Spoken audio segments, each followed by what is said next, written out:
Y hoy vengo acá a presentar este libro que se llama Cómo hacer identidades con las memorias, que es un libro reflexivo, analítico, un libro que es un poco denso. Tengo que atentar contra mi propio producto, ¿no?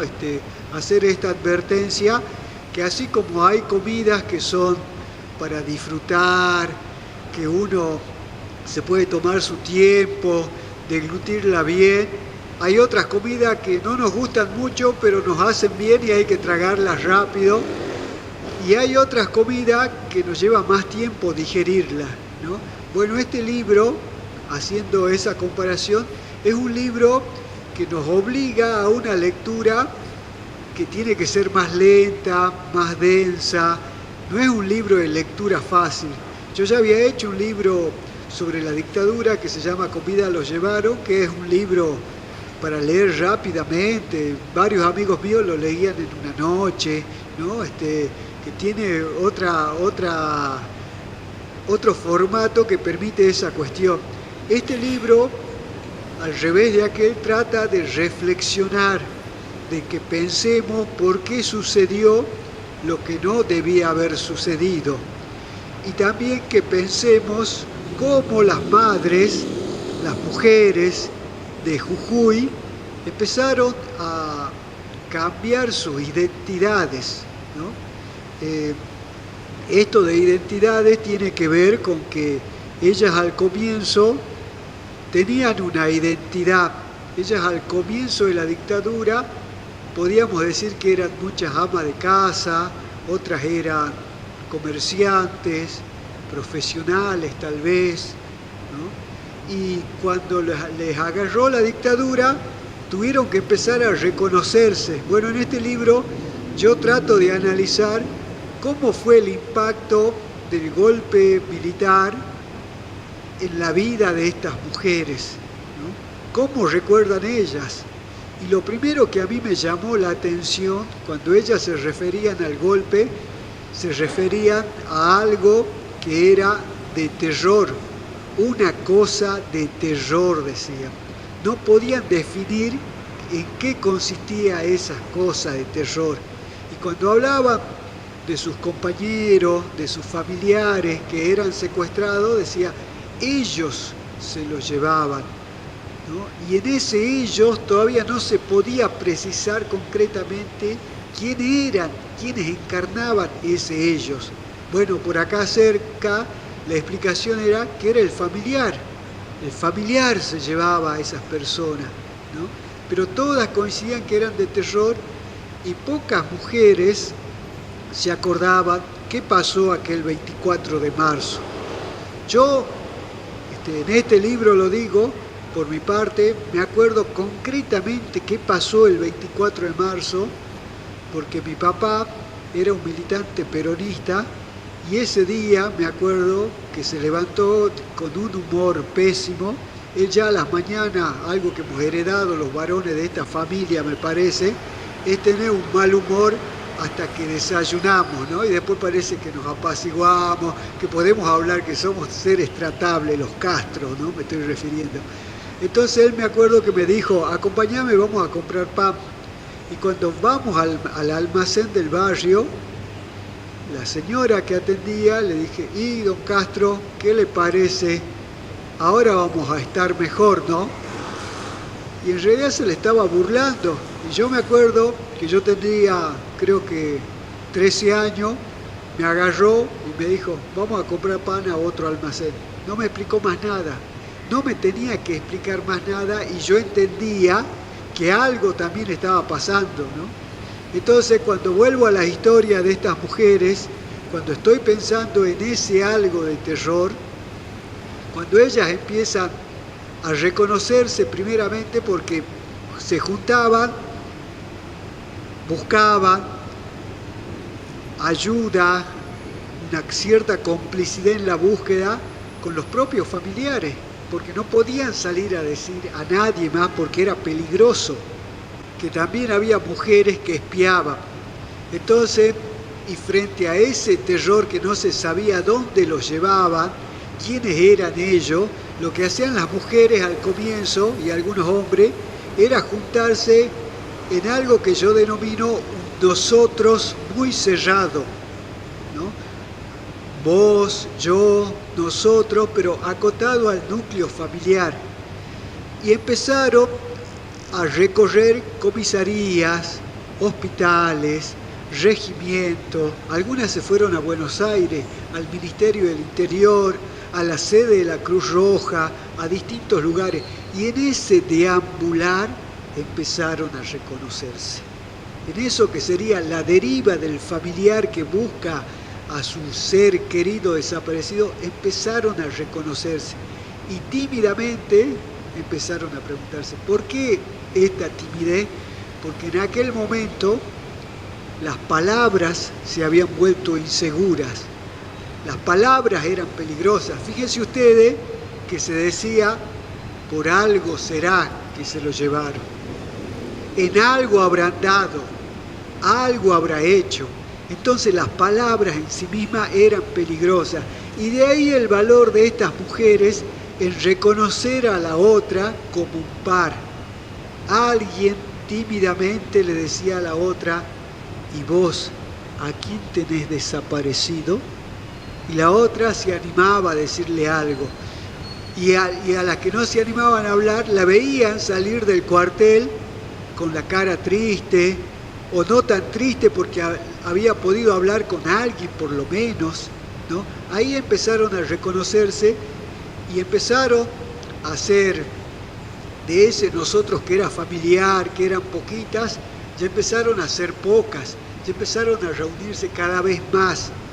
Y un hecho muy importante para toda esta región fue que en el año 79, 1979, llegó a Tucumán una delegación de la OEA, ¿no? Llegó gente de la Comisión Interamericana de Derechos Humanos hasta Tucumán a recoger datos, testimonios de familiares que tenían un ser querido desaparecido. Entonces acá empezaron a organizarse, y yo digo que es muy valioso esto, porque en ese momento en el que las palabras eran inseguras, en ese momento en que no te podías reunir más de 2 personas, empezaron a pasarse la voz. Alguien tenía un amigo que quizás tenía una bicicleta, que le iba a avisar a la otra familia, que llegaba una comisión a Tucumán, se empezaron a organizar, algunas alquilaron un colectivo y se fueron hasta Tucumán. Cuando se van hasta Tucumán, ahí se hacen más fuertes.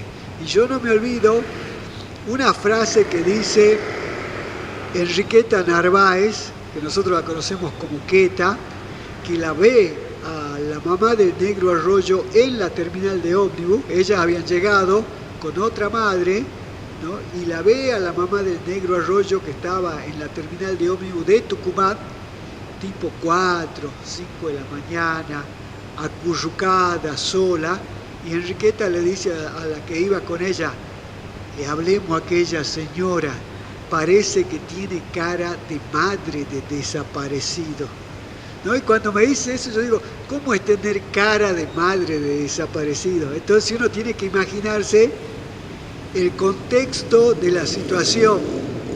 4 de la mañana, 5, una terminal de ómnibus casi despoblada, mujeres que andaban solas, preocupadas, pero ellas ya sabían que era un par y se acercaron, le hablaron, fueron juntas y empezaron a hacer fila, porque había una fila muy larga de gente que iba a hacer su reclamo, y más sobre todo en Tucumán, porque acá en Jujuy tenemos un listado de más de 130 personas. En Tucumán son miles las personas desaparecidas, ¿no? Entonces tenían que hacer fila, pero en ese hacer fila no era una fila con tranquilidad. Había tucumanos que las hostigaban, que las molestaban. Había tucumanos que le iban a gritar los goles de Maradona en la cara, porque paralelamente se armaba el Mundial Juvenil de Japón, donde brilló Diego Maradona, y la dictadura ya había invertido un año anterior acá en la Argentina con el Mundial 78. Entonces toda esa fiesta popular estaba muy ligada a la parafernalia propagandística de la dictadura, que te mostraba una cosa y a pocas cuadras torturaba personas, ¿no? Entonces, estas madres, para autoprotegerse, una vez que daban una declaración, se iban al final de la fila para que nunca ninguna quede sola. Ahí ya empezó a tornarse un grupo mucho más fuerte. Y ahí también algunos pastores, había un pastor de una iglesia evangélica, que ahora no me voy a acordar el nombre, fue muy activo para ayudar a organizarse a las madres que iban desde el Libertador General San Martín, desde San Pedro, y ahí cuenta la mamá del Negro Arroyo que ella estaba sola, y terminan tarde, le dice a otra, yo no sé ahora dónde voy, venga con nosotros al hotel donde estamos, ahí vamos hacia un lugar. Y ella va, ¿no? Y ahí me pasó algo que yo no esperaba escuchar. Empezó a reírse, porque dice, usted no sabe las cosas que me contaban las de Ledesma, las cosas que le hacían, pero se reían de sí misma. Yo la primera vez que escuchaba eso me sorprendía porque decía, no puede ser posible esto, me están contando algo trágico y todavía se ríen de sí misma. Y cuando la veía a Elenita Mateo, que ella tiene un desaparecido que es Dumbo Turk, su compañero con quien se había casado, también estaba asombrada como yo. Claro, una son de una generación las madres, y la otra generación de la hija y hermana procesan distinto el dolor, ¿no? Hay una gran diferencia. Las madres ya tenían más experiencia. Elena me decía, ¿sabe lo que pasa? A nosotros nos quebraron el proyecto de vida, hermano. Nosotros recién empezábamos con chicos, con casas que recién estábamos comprando, alquilando, edificando. Las madres ya tenían su vida realizada. Y después las madres también podían procesar el dolor. Yo siempre digo que por esas cosas que uno anda corriendo, a veces vuelve a su casa a las 3 de la tarde y ya se te pasó el hambre. ¿No les pasa eso a ustedes? Que generalmente somos muy hambrientos, los de esta zona del ramal, ¿no? Y comemos a la 1, a las 2, o píparamente, ¿no? Que quedamos pupudos, ¿no? No es como deberíamos ser, pero ahora el médico me dijo que estoy entrando en una edad crítica y tengo que empezar a cuidarme de esas comilonas, ¿no? Bueno, volviendo a esto, pero cuando se te pasa cierto horario, pasas esa barrera y ya no tenés hambre. Entonces estas mujeres, las madres, las de más edad, ya pasado cierto estadio del dolor, podían ver la vida de otra manera y hasta reírse de ellas mismas. Y eso que a mí me llamaba la atención, después estudiando, investigando, me doy cuenta que era algo muy saludable, porque lo dice bien el psicoanálisis, el humor es una válvula de escape frente a la tragedia. Eso no pudieron hacerla las madres de Tucumán, por ejemplo, donde yo he estado. Les cuesta más.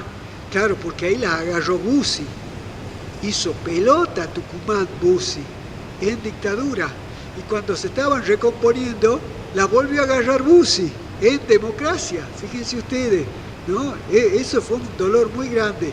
Yo les decía que con Alejandra Nayin investigamos sobre la literatura de Jujuy, y a comienzos de los 70, Tucumán fue un foco cultural tremendo, irradiaba cultura por todos lados, grandes pintores, grandes escritores, grandes arquitectos, y después lo agarró la dictadura, destruyó todo, acá también destruyó todo, pero ahí en democracia terminó de destruir lo poco que había. Después llegaron los 10 años del gobierno de Menem, privatizador, neoliberal, corrupto, con una serie de cosas que, claro, es muy difícil sobrevivir frente a esas circunstancias.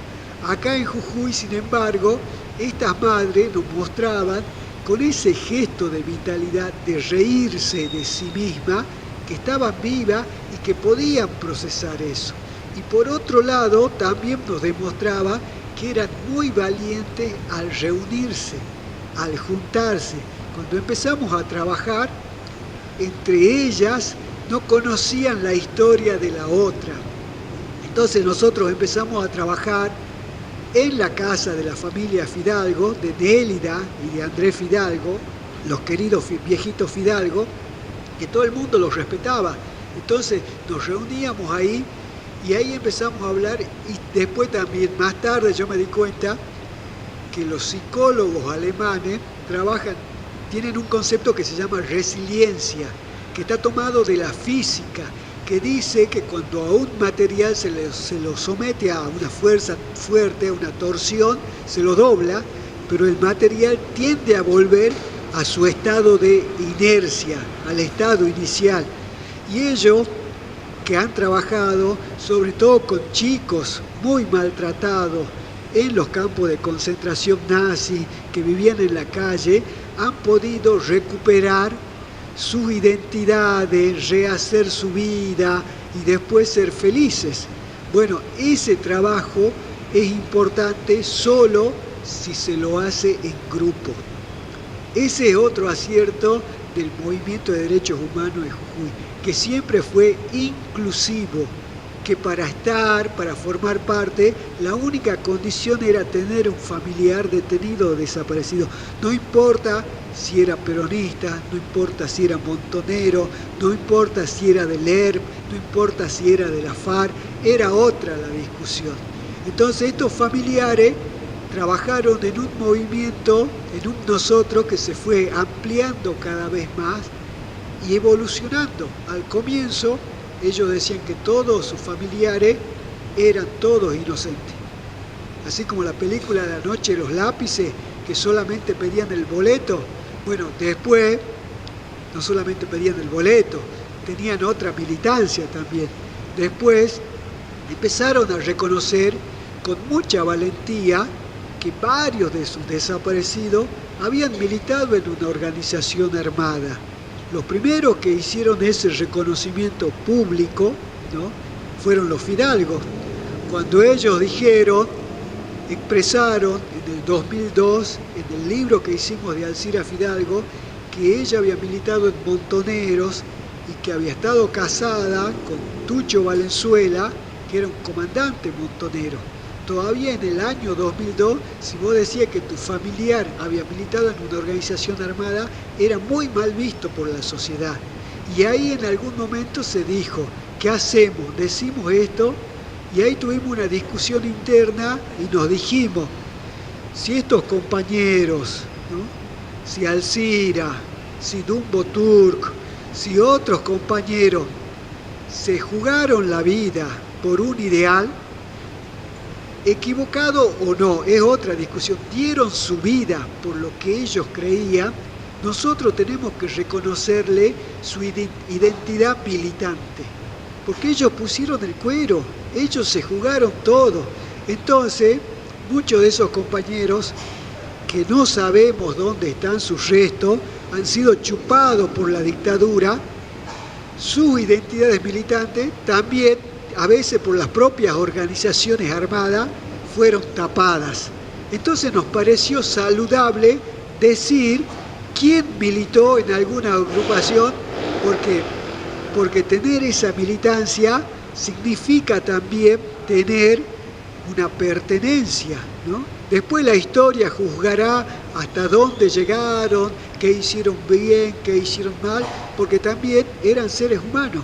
Y ahí yo me empecé a encontrar con el discurso de los hijos, que no lo trato acá, que es un trabajo que tengo inconcluso, con los hijos de los detenidos desaparecidos, porque me di cuenta que no es lo mismo nacer en dictadura o en los primeros años de democracia, ¿no?, que ya nacer a fines de los 80, nacer en los 90, el pibe, el niño, el que fue niño, la que fue niña en la dictadura, ya crece distinto, porque está marcada por eso, lleva la dictadura en el cuerpo, de una manera u otra.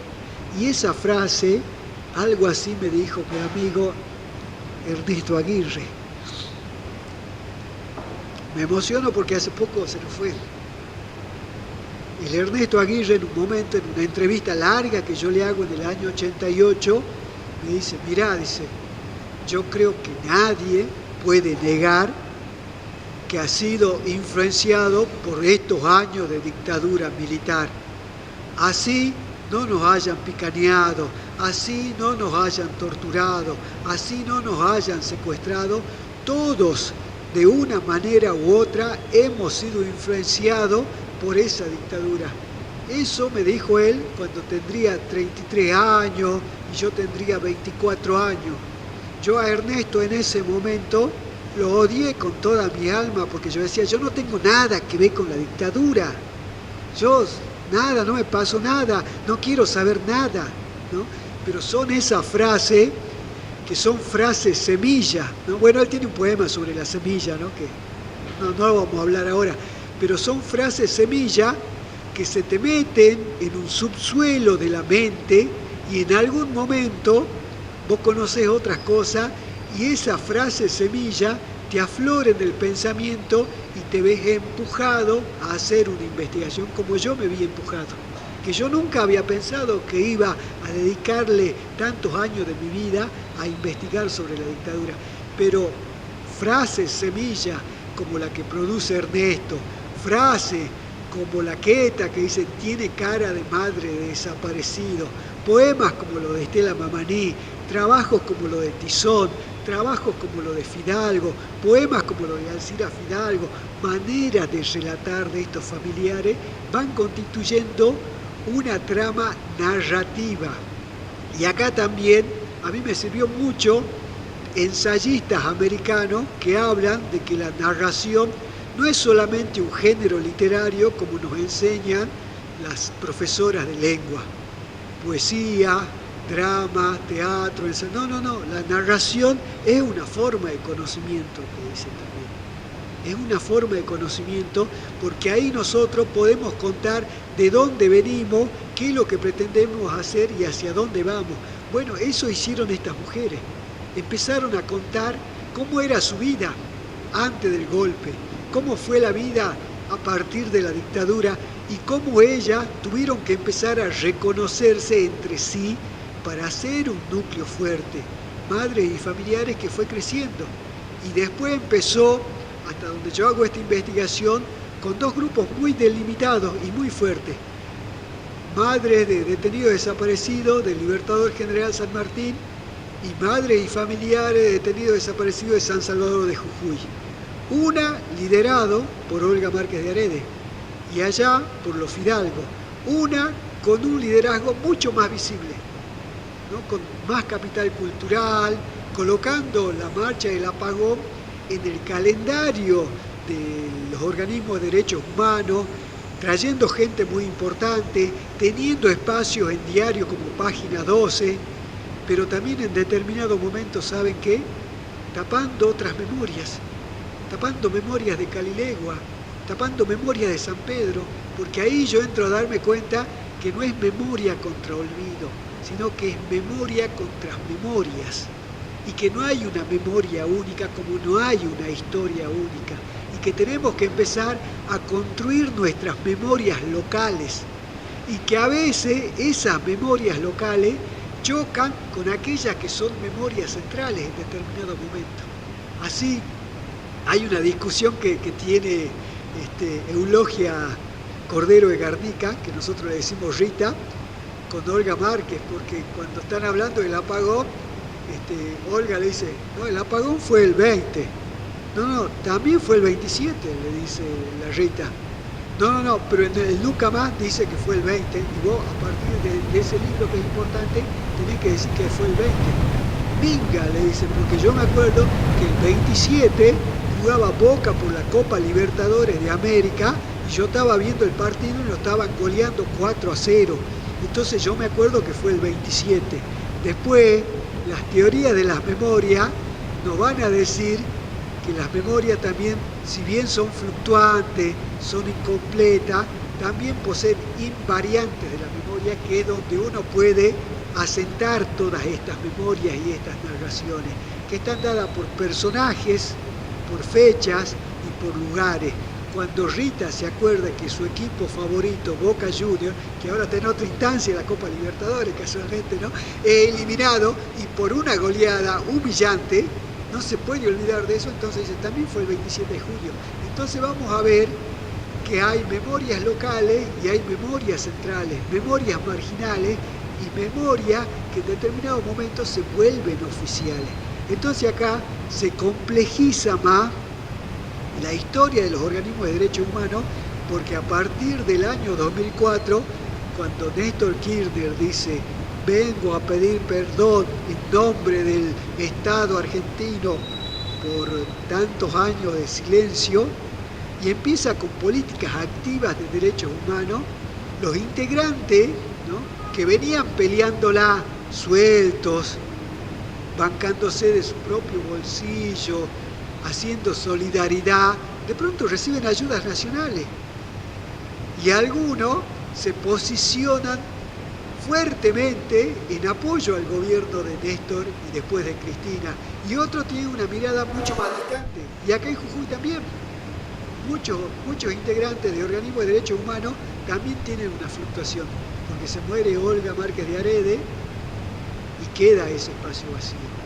Se mueren los Fidalgo casi en simultáneo y queda ese espacio vacío, ¿no? Yo no llego a ese punto, ¿no?, pero otros investigadores van a tener que ver también cómo los organismos de derechos humanos empiezan a apoyarse, a pegarse con determinadas figuras y a distanciarse de otras, ¿no? Y ahí ese movimiento que fue solita, después eran solas, después se reconocían, somos compañeras de infortunio, después hicieron una política así subterránea tan importante, que Néstor Kirchner no inventa nada nuevo, sino que se apoya en ese trabajo de hormiga, de topo, que se ha hecho bajo la tierra de los organismos de derechos humanos.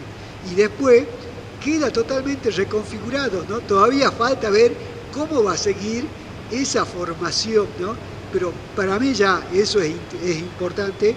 Y yo, para ir terminando, quiero decirles que para mí fue también muy grato llegar a presentar este libro, que debe tener como 8 años que ya estaba terminado, ¿no? Y paso a explicar por qué no lo publicábamos. No lo publicamos por varias razones. Una, cuando yo terminé de hacer Con Vida los llevaron, yo quedé tan cansado, tan exhausto, que me propuse dedicarme a otra cosa. Yo dije: ya cerré, no quiero saber más nada, y empecé a escribir una novela erótica, ¿no? Me metí en unos chats eróticos, una serie de cosas muy interesantes, ¿no? Pero bueno, quedó inconcluso eso. Entonces trataba de conocer otras señoritas, otros lugares, ¿no?, ir a asado, que gente poco conocía, me invitaba y me había divorciado, entonces me salían invitaciones y yo caía ahí y me sentaba al lado de alguien, hacía al azar, y empezábamos a hablar y le decía: ¿y vos de dónde sos? De Bahía Blanca, viví en Córdoba, en la Patagonia, en Brasil, en España. Qué vida interesante. ¿Pero qué era tu papá? ¿Trabajaba en el ferrocarril? No, era militar. Ah, le digo: ¿y cuál es tu apellido? Ah, me suena. Y entonces ahí yo, que había ido buscando, voy a hacer, no era exactamente, pero el eslogan diría sexo, droga y rock and roll, ¿no?, que estaba con esta persona, me doy cuenta que también era alguien de mi edad, pero que el padre había participado en forma activa en el ejército, y cuando voy a mi casa y chequeo en las bases de datos que tengo, era un torturador de Bahía Blanca. Entonces yo ahí me di cuenta que esta historia a mí me seguía llamando. Y por otro lado empezamos a armar este libro, y la diseñadora, cuando entra a leerlo, con quien ya hemos hecho varios trabajos juntos, que ya teníamos cierta empatía para la hora de trabajar, ella se da cuenta, que ella nació en el balcón de Yala, es decir, en una zona rural, ¿no?, cerca de las lagunas de Yala, en una casa, sin médico, ¿no?, que su mamá tenía 49 años, que su papá era juez, que no hay fotos de su mamá embarazada, que es hija única. Entonces ella se da cuenta que no es hija de sus padres. Y ahí entra en crisis ella. Y entra en crisis y entro en crisis yo y todo lo que estábamos atrás de este libro, ¿no? Entonces, son una serie de cosas que nos obligan a enfriar esto. Y por otro lado, yo pensaba también erróneamente, digo, ya hay un gobierno nacional que promueve políticas de derechos humanos, hay leyes de reparación, se están condenando a genocidas. Yo he participado en un par de juicios. Entonces, tiene sentido que yo hable de nuevo sobre esta cuestión, y me doy cuenta que yo, que equivocadamente pensaba que cada vez ganábamos más derechos, vemos que cada vez perdemos derechos. Vemos que las cosas aumentan. El colectivo de Jujuy dice que se va a 13 pesos ahora, el gas aumentó, la luz aumentó. Hay programas de contención social que dejaron de estar, ¿no? Empiezan las detenciones, empiezan los aprietes. Entonces, por eso tenemos que volver a hablar de esta cuestión. Porque nosotros, los organismos, nos enseñaron que tenemos que recordar, no para quedarnos en una idea del pasado, sino para que ese pasado no vuelva a estar presente. De ahí la frase, el dictum, nunca más, ¿no? Y este libro trata de entender por qué en algún momento aflojamos. Porque también, si los militares eran golpistas, en aquel momento nosotros, los que no éramos militares, éramos más de 20 millones de argentinos. Y podríamos haber dicho que no. Podríamos habernos ofendido como mi viejo y se fue a otro almacén. Y podríamos haber hecho más cosas y no la hicimos.